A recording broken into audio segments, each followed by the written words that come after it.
The following is a Hoop Ball presentation.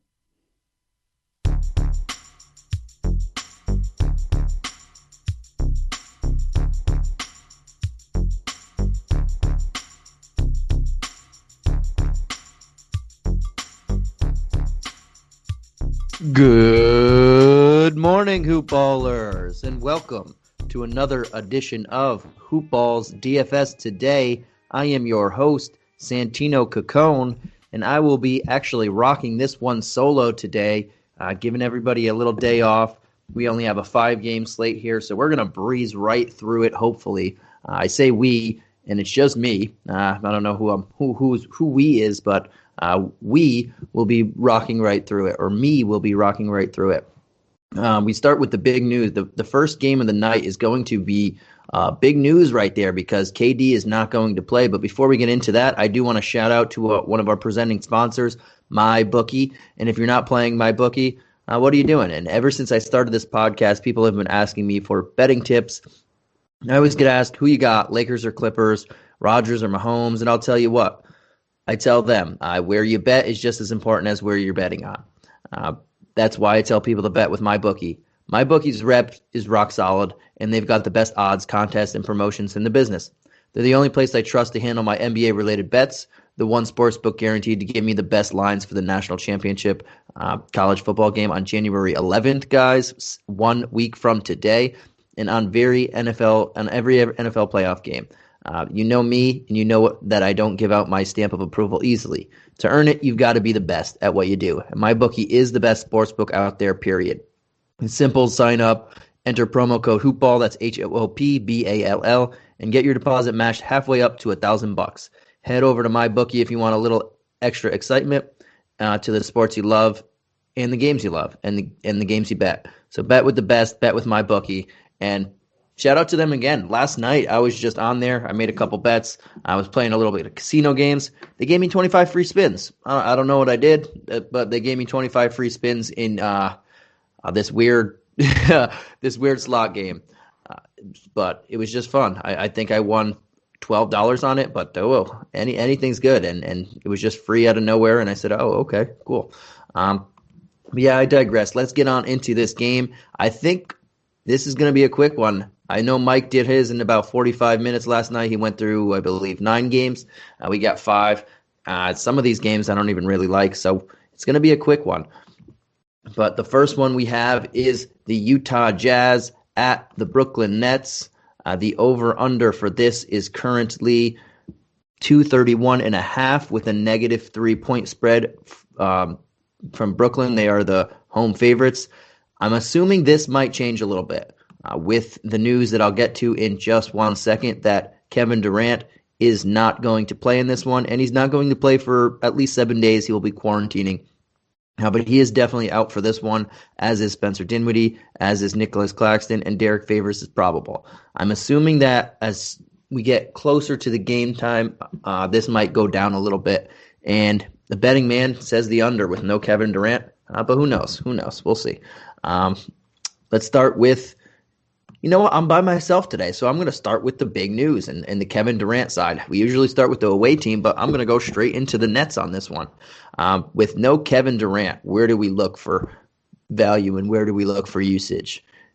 It starts with Kyrie Irving, obviously. He's going to take a big bump in usage, as will Caris LeVert, who now becomes a solid play again. I haven't been getting much LeVert exposure unless both those guys were out. But this game at 6,600, he's a pretty good price tag, knowing that there's not going to be KD. He's going to share the ball with Kyrie. So that's a big usage to him. But Kyrie Irving at 9,300 becomes definitely in play. Even with Kevin Durant, he's a great play and he could bring back value. But with no Kevin Durant, we saw last year whenever this guy plays, he's gonna shoot. Even in a matchup like this with a slog it down Utah Jazz team, he's definitely in play for me as LeVert. Outside of those two, you know, Joe Harris is going to get a little bit extra usage as well. But I'd rather just pay the 1,000 up to LeVert if you have that cash. If you don't, if you're stuck at 56, here it doesn't make a bad play. But TLC, someone's going to be starting in this lineup, whether it's Prince, TLC.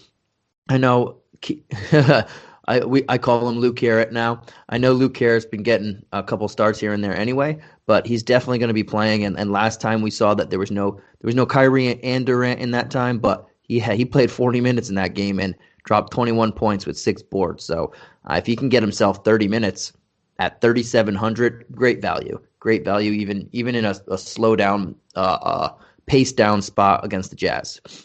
But that's pretty much it. I know Kevin Durant's out, but most of the usage is going to go to Irving and LeVert, a little bit to Joe Harris, and you have Luke Carrot and Taurean Prince as the people who are going to benefit from getting extra minutes there. But Taurean Prince isn't someone that I'm going to look at. And I'm probably not gravitating too much towards Joe Harris either.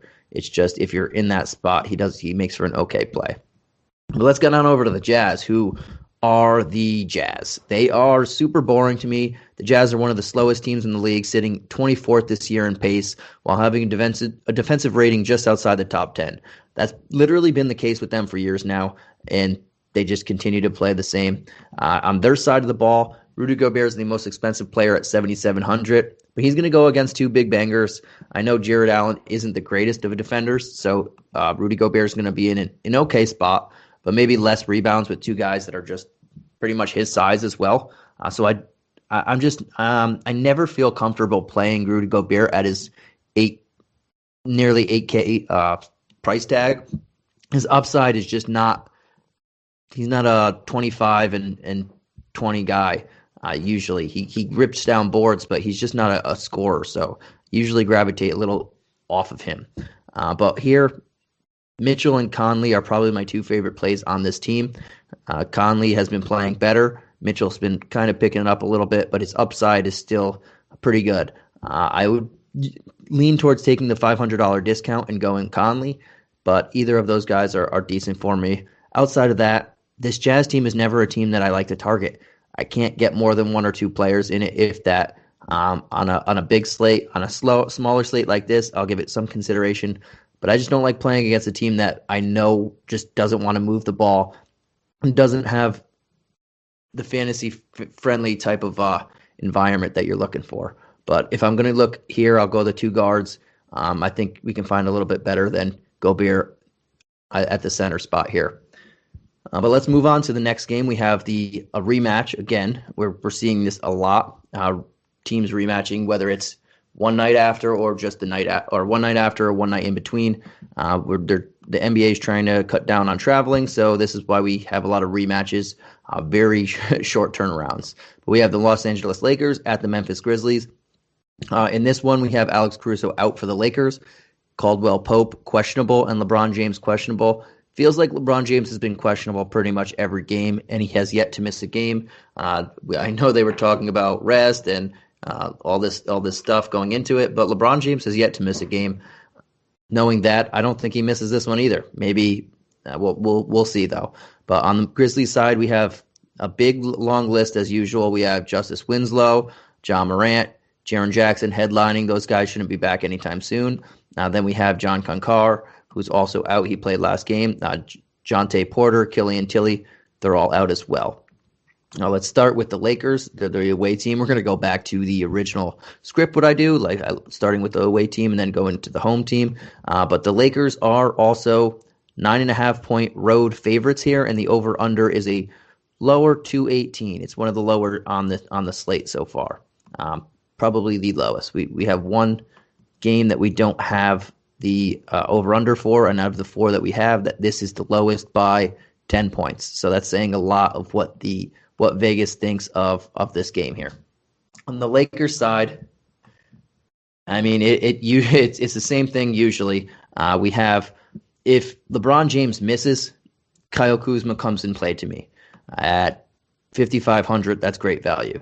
If he misses, AD becomes a little more appealing as well at 9,500. I don't love the matchup for him, but at 9,500, if LeBron James isn't playing, great. If LeBron James is playing, I'd rather have LeBron over AD. He's just playing better right now, and it's a better matchup for him. If LeBron and KCP don't play, Talen Horton-Tucker at 3,400, great value. The guy probably would start, and I say that hesitantly because they might just throw Wes Matthews in there and have Horton-Tucker come off the bench and score some points. But he should see more minutes if both those guys don't play. If one of them plays, especially LeBron, then he can sit on, not on my team as well, again. But if LeBron doesn't play, we're going to get a little bit more usage for everybody. Maybe Schroeder comes back into play as well. But with LeBron playing, he's the singular guy that I'm looking at on this team. Everybody else, it's just not a matchup that I'm looking for because you don't know if it's going to be a blowout. Last game, the first half was very competitive.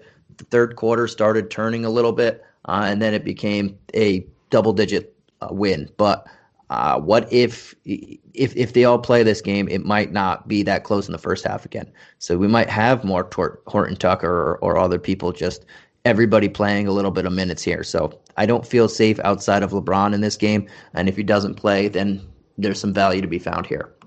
But going on to the other side of the ball, we have the Memphis Grizzlies, who are missing their two best players because Jaren Jackson is number 2.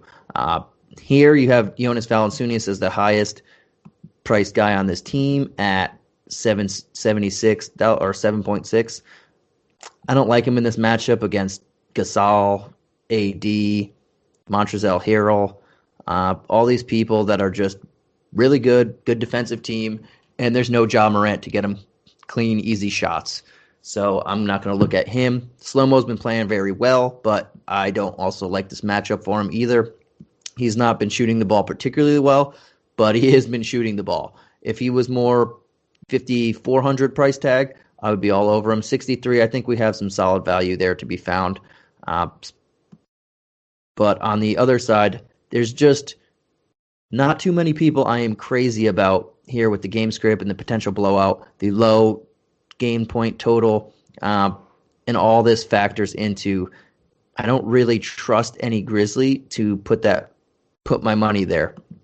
With that said, if I'm going to look and you think it's going to be a blowout, I lean towards Jang at a very reasonable 4K and Desmond Bane at a reasonable 4.2K. So those are the people I would look for if you don't think it's going to be close in the first half like last game. I think it's going to be a little bigger of a – this is assuming LeBron plays. Even if LeBron doesn't play, I think it's not going to be as close as the last game was for 3.5 quarters. But one guy I do want to highlight is DeAnthony Melton. I'm really high on this guy, especially with there's no Ja Morant. He's going to be doing a lot for this team. He was healthy last game, apparently. He was available. He just didn't play. We don't know what that is. Maybe he wasn't in game shape. Maybe they didn't want to throw him in there. Maybe he was one of those guys where he wasn't really healthy enough to play. They just activated him, and they were giving him one more game. I don't know the full case. Maybe in warm-ups he just didn't look as good as they wanted. Whatever the case is, we need to have news on him before he can play him, obviously. But at 3,600, if this guy is ready to play even 20 minutes, that's a smash spot for him. He only would need 20 points to give you value, and he can easily exceed that. And if he's ready to play 25 minutes, lock him in. 30 minutes, lock him in. This is just too cheap for a guy that is probably going to be starting. And if not, he's the definite sixth man. He could play anywhere from the 1 to the 3, and he should be getting a lot of different type of looks, and his game is very fantasy friendly. So at 3,600, if they tell us what happened last game and he's ready to play 20 to 30 minutes or so, then he's going to be in a lot of my lineups at that fantastic price tag. The one thing is maybe they don't want to play him too much in a blowout scenario, but maybe they do want to get him his feet wet and get ready for another game. So it's something to keep an eye on. I can't lock him in now, but it's something that I am definitely going to be on watch as we get closer to game time and tip off and we get pregame and he gets in his pregame workout and all that type of stuff. But we're already 2 games in and it's been a solid 15 minutes. So I think I could do it. Before I get to the next one, I do want to shout out our guys at Manscaped. So listen up, fellas. Manscaped is back and they have a new product. They just released the Weed Whacker nose and ear hair trimmer. Take a look in the mirror, and I guarantee you'll see hairs sticking out of those holes. It's time to keep your ear and nose hair looking as nice as your clean-shaven downstairs. The Weed Whacker is forever changing the grooming game. The nose and ear hair trimmer provides proprietary skin-safe technology which helps you prevent nicks, snags, and tugs in those delicate holes. The Manscaped Premium Weed Whacker uses a 9,000 RPM motor-powered 360-degree rotary dual-blade system. How about that for a tongue twister? Its intelligently contoured design enhances the trimming experience, and it is waterproof, which makes for easy operation and cleaning. The only nose hair trimmer on the market with a powerful and rechargeable lithium-ion battery that lasts for up to 90 minutes of use. So look, fellas, 79% of partners polled admitted that long nose hair is a major turnoff. So it's time to upgrade your Manscaped routine with the Weed Whacker. Get 20% off and free shipping with the promo code HOOPBALL. That's HOOPBALL20 at manscaped.com. Again, that's 20% off with free shipping at manscaped.com and use the promo code HOOPBALL, HOOP20. What are you waiting for? Go whack your weeds. All right, guys, back to our scheduled programming and back to the 9 p.m. Tip-off time of the Minnesota Timberwolves and the Denver Nuggets, a game that I am going to like. And we're going to like a couple of these ones in the back here. This game features a 228 over-under, and the Nuggets are home favorites by giving 12 points. The injury report on this game, we have Michael Porter Jr. is out still, and Greg Whittington is out for the Nuggets. And on the Timberwolves side, we have Karl Anthony Towns still out. I think that's going to be a while. And Jalen Noel and Josh Okogie, both questionable. Now let's start with the Nuggets. Let's start with just breaking down this game. So if you're not familiar with both of these teams, I'll give you a little bit of insight. The Nuggets are playing slow this year. They're towards the bottom in the league in pace of play, with give you the exact, I know they're in the bottom 5. They are the third to last team, number 28 in pace of play this year, while the Minnesota Timberwolves are 10th highest in their pace of play. So it's a pretty big pace up spot for the Nuggets, a low pace down spot for the Timberwolves. But I don't know if you guys have noticed, but the Nuggets, who are a really good basketball team, but them and the Wolves both are the 2 worst defensive rated teams in the league as we stand.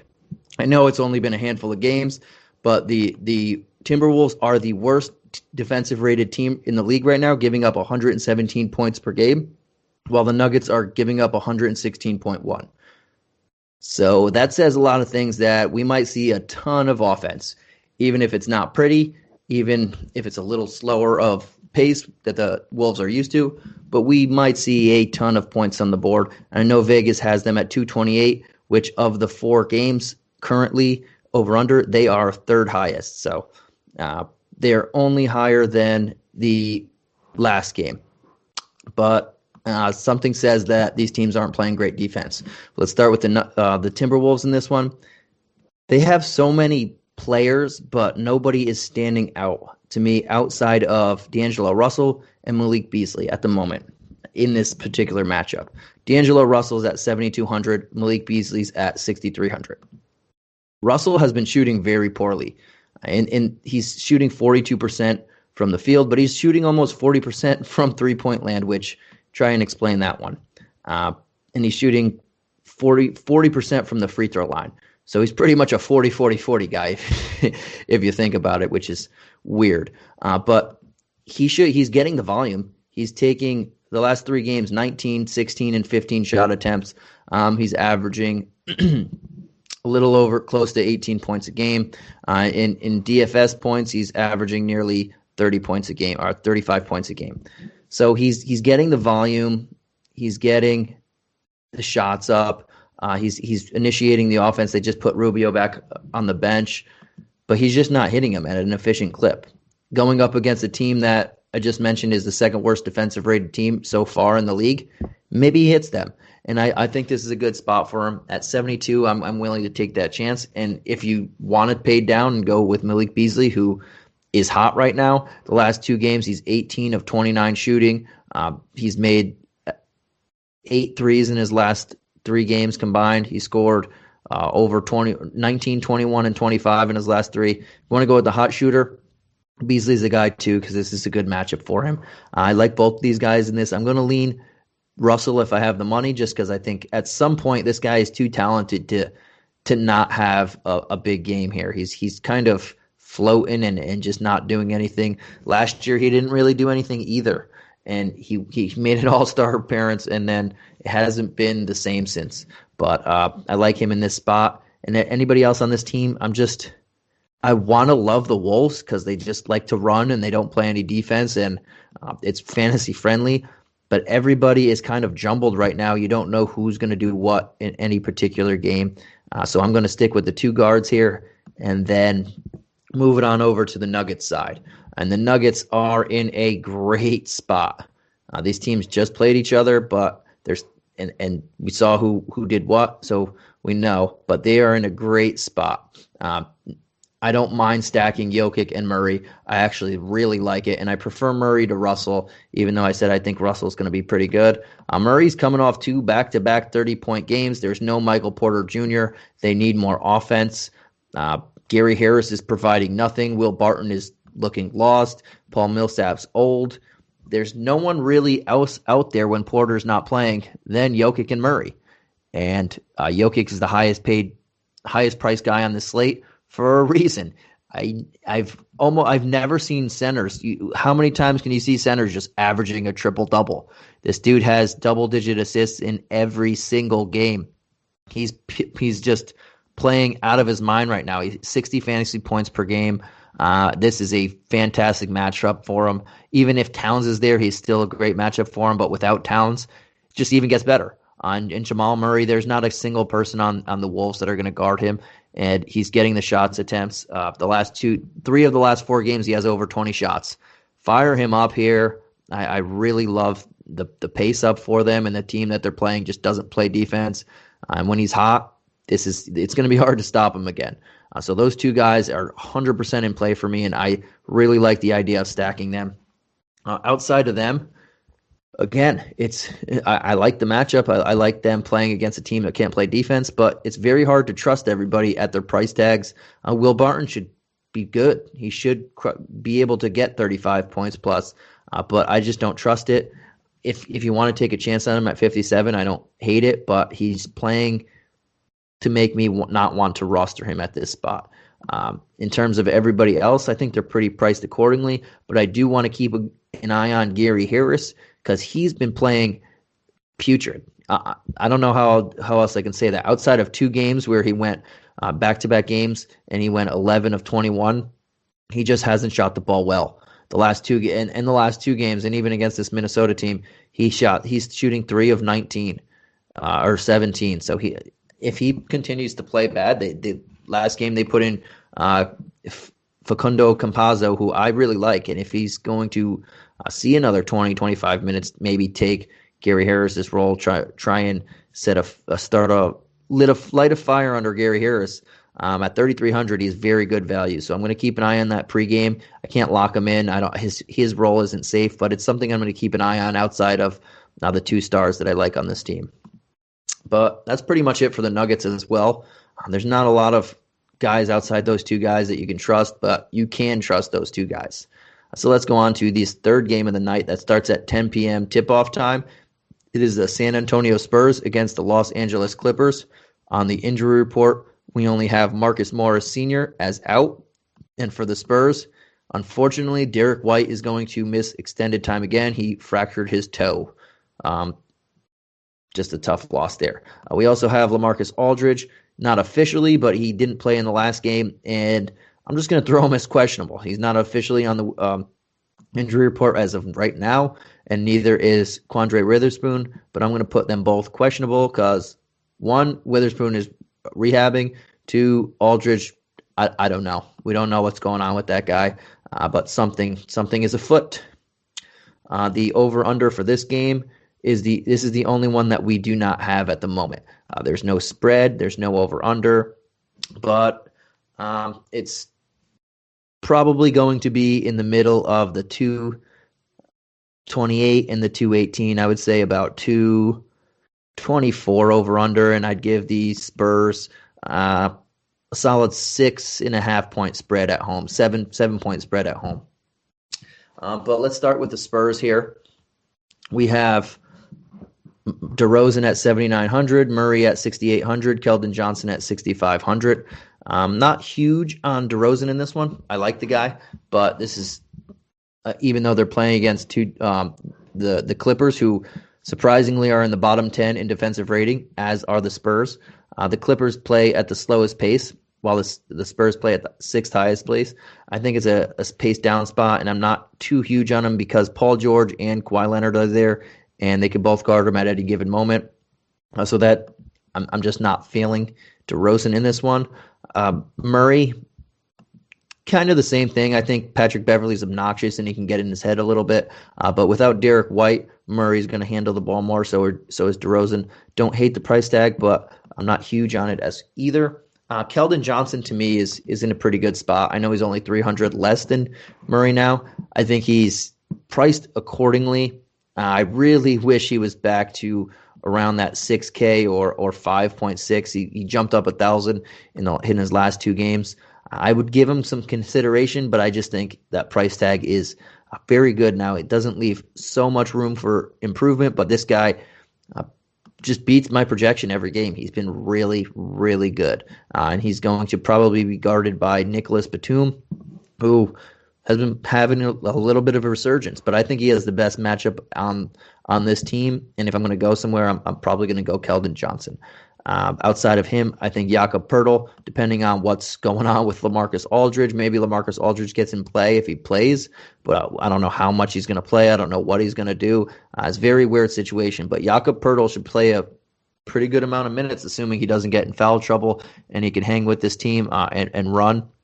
He looks to be in a pretty good spot at 4,800. I would give him some consideration, but he would definitely be a utility option after Jokic. And a couple other different guys here, but Jokic is the guy. Let's go to the Clippers side of the ball, where they only have Marcus Morris Sr. out again.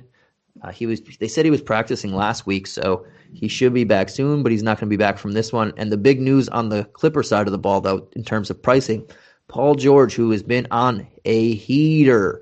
The last 3 games, Paul George has over 50 DK points, but the gap has now closed to he's only $300 cheaper than Kawhi Leonard.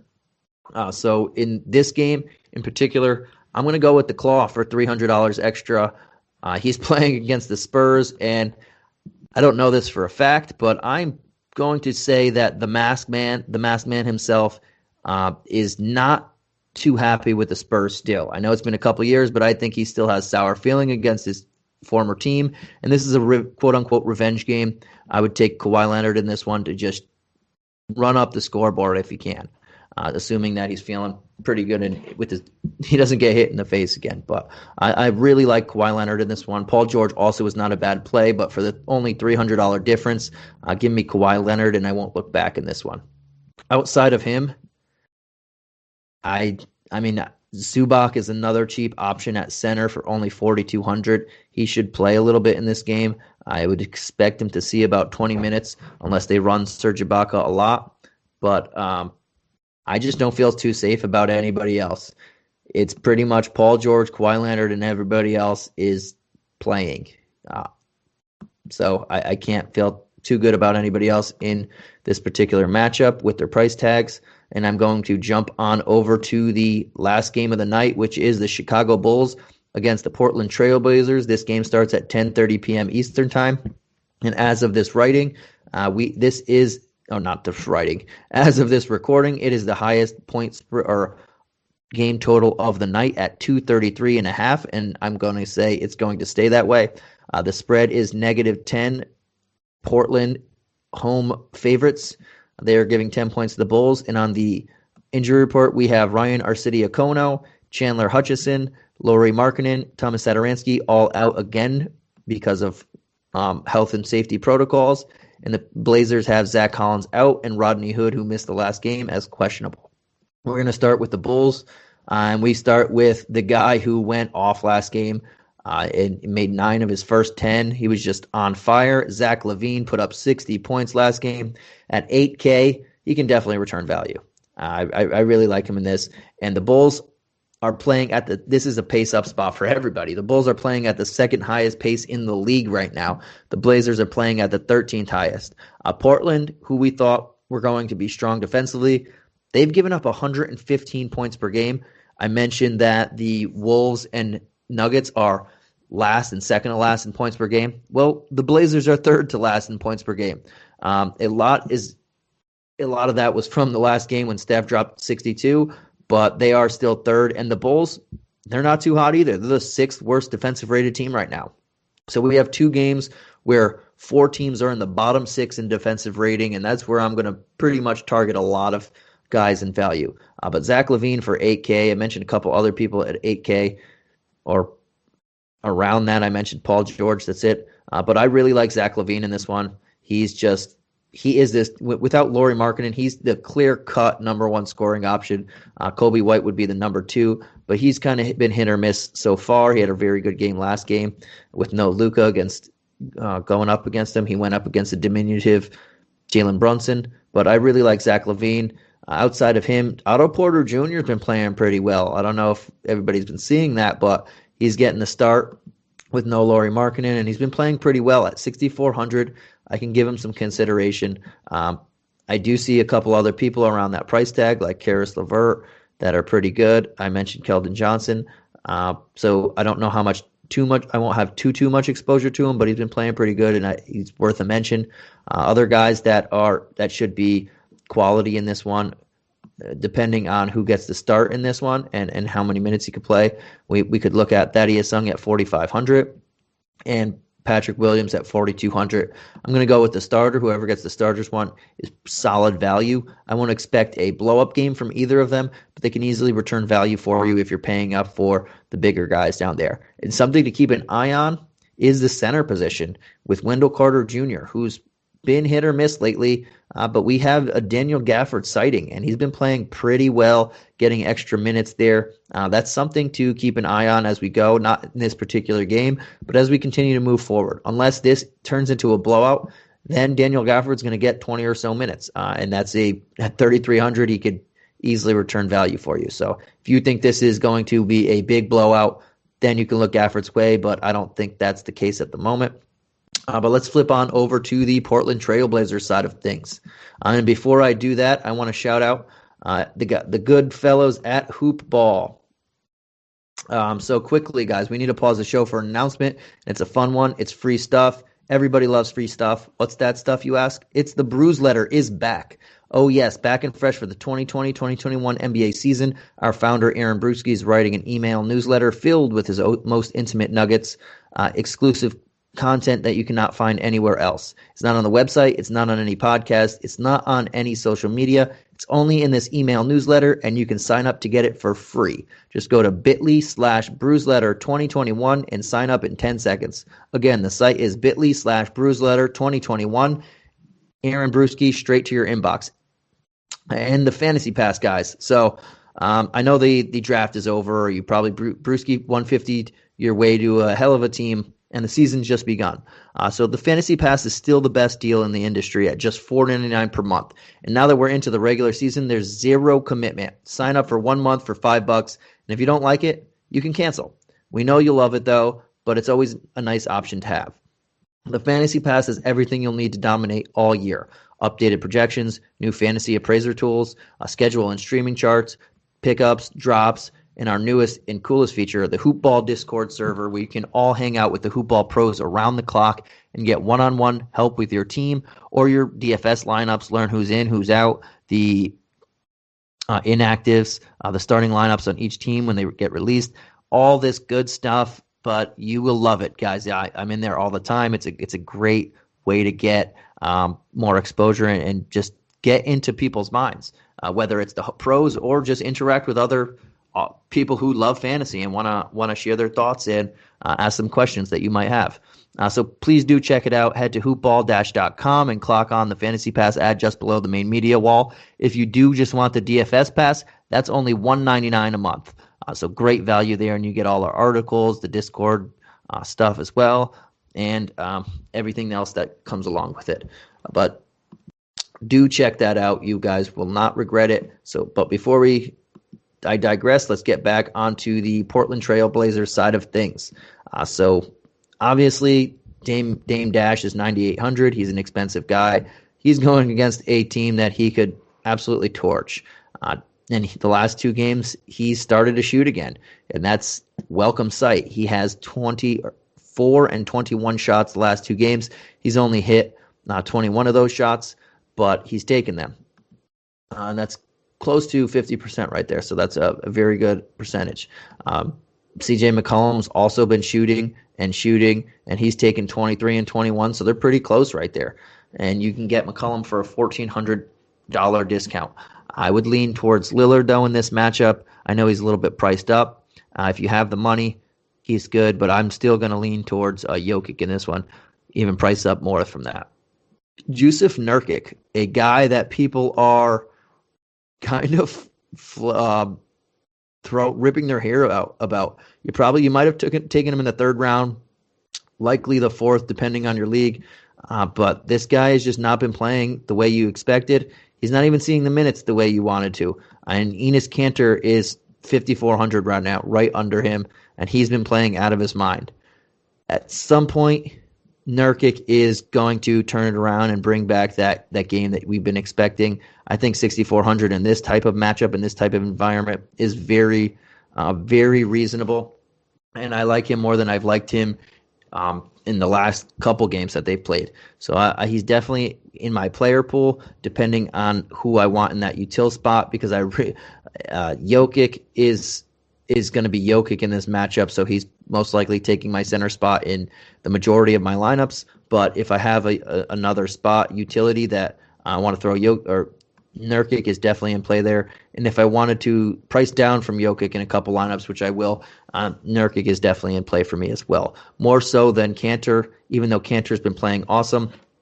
At some point, Nurkic is going to turn it around, and this is a great spot for him to do that. Same thing with Robert Covington. The guy hasn't scored in double digits this entire year so far. Again, only been to a handful of games, but we expected more. He's doing the defensive stats. He's getting under 6 rebounds, but he's scoring only 6 points a game. At some point, he can do that, and this is a very good spot for him as well, if you think this game is going to be competitive for the most part. Outside of that, I'm going to go towards looking at the wings.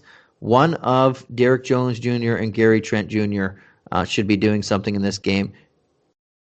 Jones plays the minutes, but Gary Trent is the better shooter. And in a game that should be played high pace, in a game that both teams struggle on the defensive end, I want to go with the shooter. And at 4,100, I think Gary Trent is a very good value here. If he sees 20 minutes, he can hit value. If he's hot, like he was a couple games ago, he could probably creep up to 30 minutes, and he played 32 minutes in his last game. He only shot 3 of 11 from the field, but if we're going to give him shots like that, I think he can easily get value if he can hit 11 or take 11 shots. So that's where I'm pretty much looking at on Portland. Similar players to what we've been doing lately, but I'm going to throw in Gary Trent Jr. in there as well as a rock-solid $44.1 thousand option there in a game that is the highest total on the night and is a very paced-up spot with two teams in the bottom 6 defensively. So if you were listening, there's 2 games here that people are going to target and should be targeted in Chicago, Portland, Minnesota, Denver. Everybody else is a little bit paced down, but there are some good plays out there as well. Before we head on off here, I just want to let everybody know, if you want to follow me on Twitter or anything, my Twitter name is @Santino Cacone, and I do recommend everybody to go on and leave us a rate and review, whether it's 5-star, 1-star. I hope it's 5-star. But leave us a rate and review. Tell us what you like, what you don't like about the show. It'll help us to navigate towards what you want, and kick away what everybody doesn't want to hear. But yeah, it lets us know how we're doing and what we can do better and what we can improve on. But yeah, this was another quick show. I was hoping to go under 30 minutes. I'm just over 30 minutes. So there it is. But thank you guys, and we will see you again tomorrow night. I believe it's myself and Mike. But that'll be tomorrow night on a 11-game slate for Wednesday. So thank you guys for joining us on the January 5th edition of Hoopball DFS today. I was Santino Cocone, and I will catch you guys again next time. Have a good one.